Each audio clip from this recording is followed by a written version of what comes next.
نبی اکرم صلی اللہ علیہ وسلم تشریف فرما ہے اور حرم کعبہ کے دوسرے کونے میں سرداران قریش سر جوڑ کر بیٹھے ہیں، حالت اضطراب، پریشانی و پشیمانی کے عالم میں بیٹھے ہیں، چہروں پر ہوائیاں اڑ رہی ہیں، سب کچھ جیسے گم کر بیٹھے ہوں اس حال میں بیٹھے ہیں، اور ایک دوسرے سے کہہ رہے ہیں کہ وہ شخص جو حرم کے اس کونے میں بیٹھا ہے اس نے تو ہمارا جینا دوغر کیا ہے، ہماری زندگی اجیرن کی ہے، یہ ہمارے بتوں کو برا کہتے ہیں، آبا و اجداد کے دین کو غلط کہتے ہیں، ہمارے ہر رسم و رواج کو غلط کہتے ہیں، ہمارے ہر مشغلے کو، اٹھنے بیٹھنے کے ہر معمول کو غلط کہتے ہیں۔ کیا کیا جائے؟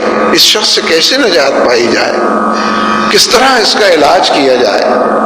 سرداران قریش اس ایجنڈے پر بات کر رہے تھے، باہمی تبادلہ خیال کے ذریعے اپنے اضطراب کا، بے چینی کا، پریشانی کا ذکر کر رہے تھے کہ عتبہ بن ربیع ان میں سے اٹھ کر کھڑا ہوا اور اس نے کہا کہ سرداران قریش، اگر میری بات مانو اور مجھے اپنا سردار جانو تو میں تمہاری اس پریشانی اور فکر کو ان سے جا کر بتاتا ہوں جو حرم کے اس کونے میں بیٹھے، اشارہ نبی اکرم صلی اللہ علیہ وسلم کی طرف، پھر جو کچھ وہ کہیں تمہیں آ کر بتاتا ہوں۔ کیا عجب کہ کوئی زندگی گزارنے کا طریقہ ہاتھ آ جائے، کوئی نقطہ اتفاق ہمارے ہاتھ لگ جائے اور معاشرے کو ایک بار پھر ہم امن کا گہوارہ بنا لیں۔ سرداران قریش نے عتبہ کی اس پیشکش کو سنا تو فوری طور پر اس کو قبول کر لیا اور سب نے بیک بآواز بلند پکارا کہ عتبہ، ہم نے تمہیں اپنا سردار مانا، ہماری طرف سے جا کر مذاکرات کی میز بچھاؤ، ہمارا پیغام اور تشویش ان تک پہنچاؤ، پھر جو کچھ وہ کہیں ہمیں آ کر بتاؤ۔ عتبہ اٹھا، نبی اکرم صلی اللہ علیہ وسلم کی خدمت اقدس میں حاضر ہوا۔ آپ ذکر و فکر کے اندر مشغول تھے، سر اٹھا کر آپ نے اس کی طرف دیکھا، پوچھا کہ اے ابو الولید، کیسے تمہارا آنا ہوا؟ پھر اسے بیٹھنے کا اشارہ کیا، عتبہ بیٹھ گیا۔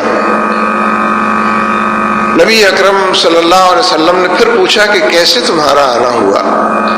عتبہ گویا ہوا، اس نے کہا کہ بھتیجے، وہ دیکھو قوم کے تمام سردار اور سربراہ لوگ بیٹھے ہیں، سخت پریشانی اور اضطراب کے عالم میں بیٹھے ہیں، تمہارے رویوں کی وجہ سے، طور طریقوں کی وجہ سے، شب و روز کے معمولات کی وجہ سے تم ہمارے بتوں کو برا کہتے ہو، آبا و اجداد کو غلط کہتے ہو، ان کو غلط راہوں پر چلنے والا گردانتے ہو، تم ہماری تاریخ کو غلط کہتے ہو، تاریخ کی تعبیر کو غلط کہتے ہو، معاشرتی اقدار کو غلط کہتے ہو، ہر رسم و رواج کو غلط کہتے ہو، زندگی جن جن حوالوں سے ہماری گزرتی اور پہچانی ان سب کو تم القط کہتے ہو۔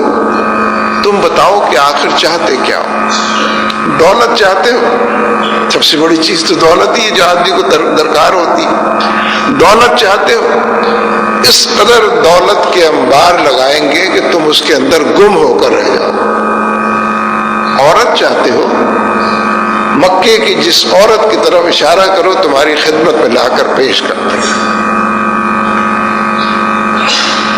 کسی بیماری میں مبتلا ہو، کوئی مرض تمہیں لاحق ہے، کوئی جن بھوت تمہارے اوپر آیا ہے، ہمیں بتاؤ، ہم بہتر سے بہتر تمہارا علاج کراتے ہیں۔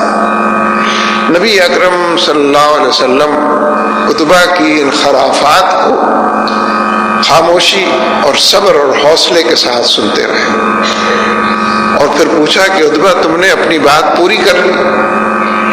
اس نے کہا کہ ہاں بھتیجے، میں نے اپنی بات پوری کر لی۔ آپ نے فرمایا کہ اچھا، پھر میرا جواب سنو۔ آپ نے سورہ حامیم سجدہ کی آیات تلاوت کرنی شروع کی۔ آیت سجدہ آئی تو آپ سجدے کے اندر گئے، سجدے سے اٹھ کر بیٹھے اور پوچھا کہ ابو الولید، تم نے میرا جواب سن لیا؟ اس نے کہا کہ ہاں سن لیا۔ سرداران قریش دور سے بیٹھے اس منظر کو دیکھ رہے تھے۔ اس نے کہا کہ ہاں سن لیا۔ عتبہ وہاں سے اٹھا،